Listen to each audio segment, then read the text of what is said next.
Hello बच्चों, स्वागत है आप सभी का हमारे यूट्यूब चैनल पर। तो आइए बच्चों, आज हम पढ़ते हैं नर जनन तंत्र या मेल रिप्रोडक्टिव सिस्टम। हमारी कक्षाओं में इसको सही तरीका से नहीं पढ़ाते हैं, जिसके कारण बच्चों को पूरी तरह से ज्ञान नहीं मिल पाता है या जानकारी नहीं मिल पाती है। तो आइए बच्चों, आज हम इसको पूरी डिटेल में पढ़ते हैं। देखिए बच्चों, इसको मेल रिप्रोडक्टिव सिस्टम भी बोलते हैं। यह मानव क्षेत्र के जो मानव की जो बॉडी होती है, वह सुरक्षित क्षेत्र में यह पाया जाता है या स्थित होता है। यह मुख्यतः रूप से इसके तीन भाग होते हैं दोस्तों हमारे। एक होता है प्राथमिक जनन अंग, और नंबर दो होता है सहायक जनन अंग, और नंबर तीन होते हैं सहायक ग्रंथियां। तो आइए बच्चों, हम पढ़ते हैं प्राथमिक जनन अंग, जिसको हम बोलते हैं वृषण। यह मुख्यतः रूप से क्या कार्य करता है दोस्तों हमारा, यानी कि मानव जनन तंत्र का, यानी कि जो नर जनन तंत्र है उसका यह मुख्य यानी प्रमुख भाग होता है। ठीक है ना, कौन सा, वृषण। देखिए बच्चों, मानव में एक जोड़ी हल्के गुलाबी रंग के क्या पाए जाते हैं, वृषण पाए जाते हैं, और यह उदर गुहा से बाहर पैरों के बीचों में पाए जाते हैं। किसमें, वृषण कोश में। वृषण कोश में क्या पाए जाते हैं बच्चों हमारे, वृषण पाए जाते हैं। ठीक है ना, जैसे कि बोलते हैं ना, ये तो हो जाता है हमारा वृषण कोश, और ये होते हैं हमारे बच्चों क्या, वृषण। ठीक है ना, और ये हो जाता है वृषण कोश। इसकी जो बच्चों लंबाई या चौड़ाई होती है, यानी कि यह 4 से 5 सेंटीमीटर तो लंबे होते हैं, और 2 से 3 सेंटीमीटर ये चौड़े होते हैं। अब बच्चों, इसके अंदर भी क्या पाई जाती हैं, संरचनाएं पाई जाती हैं, यानी कि इसमें 3 प्रकार की 200 से 250 क्या पाई जाती है, पालियां पाई जाती हैं। ठीक है बच्चों, इनको हम कक्ष भी बोलते हैं। इसके बारे में हम वृषण के बारे में, यानी कि जो वृषण होता है, इसका जो टॉपिक आएगा आपका वृषण, उसमें हम इसको पूरी डिटेल से पढ़ लेंगे। ठीक है बच्चों, अब आगे हम कुछ लिख लेते हैं इसके अंदर कि ये वृषण कोश में क्या क्या होता है। देखिए बच्चों, वृषण यह नर जनन तंत्र का मुख्य या प्रमुख भाग होता है। ओके बच्चों, यह एक जोड़ी गुलाबी रंग के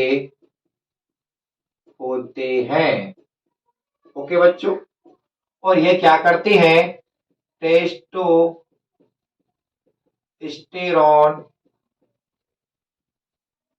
व एंड्रोजन हार्मोन स्रावित करता है।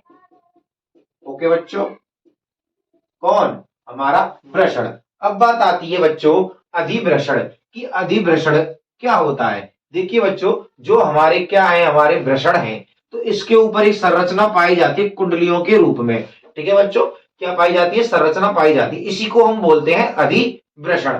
तो देखिए बच्चों, अधिवृषण के बारे में कुछ लिख लेते हैं हम कि अधिवृषण क्या होता है। देखो, यह वृषण के ऊपर की संरचना होती है। ठीक है ना बच्चों, इसकी लंबाई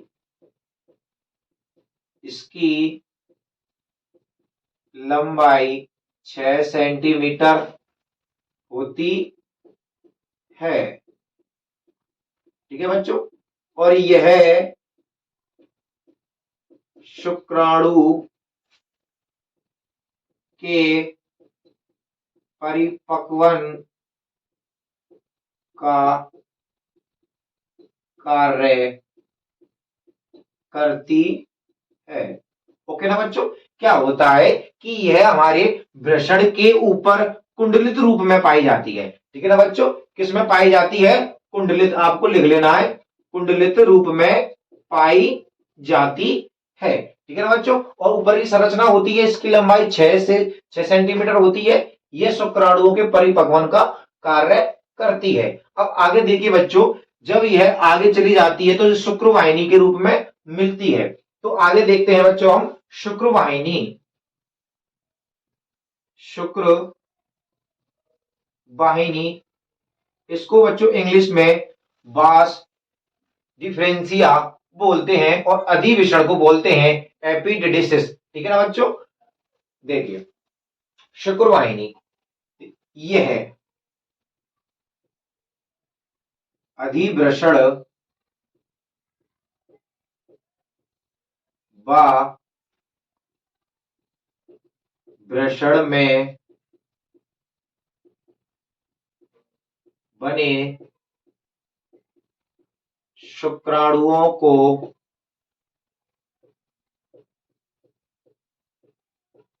शुक्राशय तक ले जाने का कार्य करती है। ठीक है ना बच्चों। कौन? शुक्रवाहिनी। देखो बच्चों ये क्या है, हमारी शुक्रवाहिनी है, जिसको हम बास डिफरेंशिया भी बोलते हैं। जब हमारे अधिवृषण में शुक्राणु परिपक्व हो जाते हैं तो क्या होता है, वह इससे ऊपर उदर गुहा की तरफ जाते हैं। किसकी तरफ जाते हैं बच्चों? उदर गुहा की तरफ जाते हैं। और यह क्या है, हमारा शुक्राशय सेमिनल वेसिकल, तो इसमें क्या करता है, यह शुक्राणुओं को छोड़ती है या पहुंचाने का कार्य करती है एक तरह से। ठीक है ना बच्चों। तो अब आती है हमारी शुक्राशय की बारी। देखो बच्चों अब पढ़ते हैं हम शुक्राशय। देखिए बच्चों मुख्यतः रूप से यह क्या है, एक ग्रंथि है हमारी। क्या है बच्चों? एक ग्रंथि है। तो यह एक ग्रंथि है जहां पर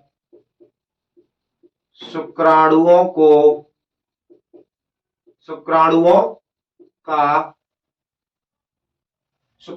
का भंडारण होता है तथा यहाँ इनका पोषण होता है। ठीक है बच्चों।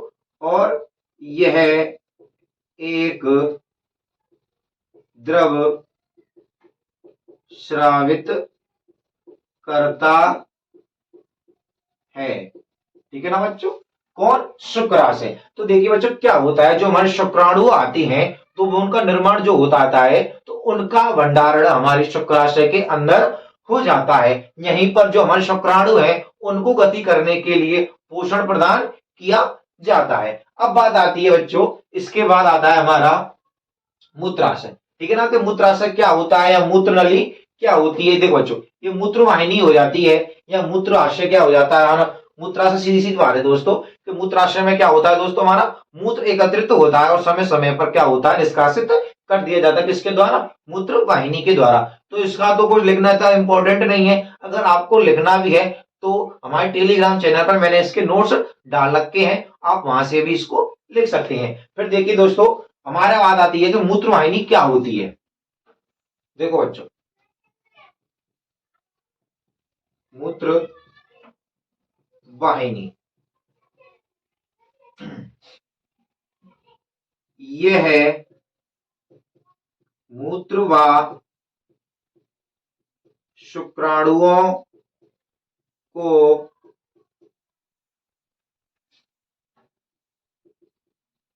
बाहर निकालने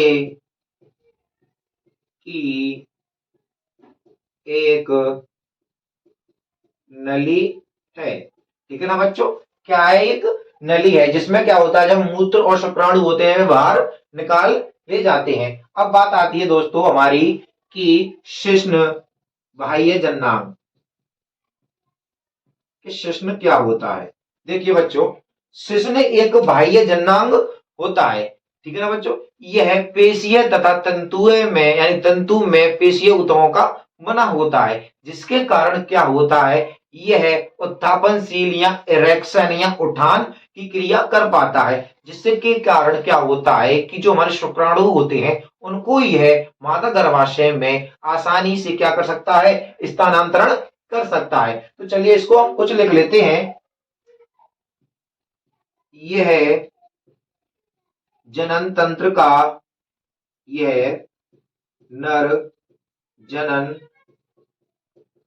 तंत्र के रूप में होता है। ओके बच्चों, और यह शुक्राणुओं का गर्भाशय में स्थानांतरण करता है। ओके ना बच्चों, ये क्या है, मैंने आपको मोस्ट लाइन लगा दिया केवल आपको यहाँ पर। अगर आपको फुल नोट्स चाहिए तो आपको हमारे टेलीग्राम चैनल पर ये मिल जाएंगे। देखिए बच्चों, ये क्या हो जाते हैं, मोस्ट बातें हो जाती हैं। फिर इसके बाद आती है बच्चों हमारी कि प्रोस्टेट ग्रंथि व काउपर्स ग्रंथि क्या होती हैं और इनका कार्य क्या होता है। तो देखिए बच्चों, जैसा कि आपको चित्र में दिखाई दे रहा होगा कि प्रोस्टेट ग्रंथि जो होती है वह मूत्राशय के ठीक नीचे एक पार्श्व के रूप में स्थित होती है, ठीक है ना। पार्श्व श्रृंखला जो इसको बोलते हैं कि जैसे ये हमारी क्या है, मूत्राशय की नली है, तो यह इसको इस प्रकार से क्या करती है बच्चों, घेर लेती है, यानी चारों तरफ से इसको लिपटी रहती है। तो जैसे को हमको दिखाई देगी तो इस प्रकार से ये दिखाई देती है, ठीक है ना बच्चों। इसमें से क्या होता है बच्चों, एक क्षारीय पदार्थ स्रावित होता है, जिसके कारण क्या होता है, जो हमारे शुक्राणु होते हैं उनको यह क्या बनाती है, एक तरह से स्कंदन या शुक्राणु का स्कंदन को रोकती है या हमारे वीर्य के स्कंदन को रोक देती है, ठीक है ना बच्चों। कौन सी, हमारी प्रोस्टेट ग्रंथि। इसके बाद आती है बच्चों हमारी काउपर्स ग्रंथि क्या होती है। देखो बच्चों, ये है हमारे प्रोस्टेट ग्रंथि के ठीक नीचे एक जोड़ी के रूप में होते हैं बच्चों, ठीक है ना। कितने होते हैं, ये हमारे दो होते हैं, और शुक्राशय हमारे कितने होते हैं बच्चों, दो होते हैं। किसके रूप में होती है, यानी कि नीचे कई पिंडकों के रूप में बनती है, और इससे कई पिंडक आके मूत्र वाहिनी से मिल जाते हैं। और फिर क्या करता है, हमारी जो काउपर्स ग्रंथि है यह एक क्षारीय चिपचिपा पदार्थ क्या करती है, स्रावित करती है। कब, जब मैथुन की क्रिया होती है, यानी कि जब मादा और नर क्या करते हैं, मैथुन क्रिया करते हैं, तो इस समय क्या होता है बच्चों कि चिपचिपा पदार्थ बाहर निकलता है, जिससे क्या होता है, मैथुन की क्रिया सघन या आसानी से हो जाती है। और जो क्या होती है, अम्लीय पदार्थ को या अम्लीय पदार्थ निकलता है तो वह क्या कर देता है, उसके माध्यम को क्षारीय जो होता है उसको उदासीन कर देता है। यह क्या हो जाता है बच्चों, आपका हमारा नर जनन तंत्र हो जाता है यहाँ पर कंप्लीट। अगर आपको इसके संपूर्ण नोट्स चाहिए तो केवल बच्चों आपको हमारे टेलीग्राम चैनल पर मिल जाएंगे, या हमारे इंस्टाग्राम चैनल पर आप इसके नोट्स किस प्रकार से प्राप्त कर सकते हैं, मैसेज कर कर, ठीक है ना बच्चों। तब तक के लिए धन्यवाद बच्चों।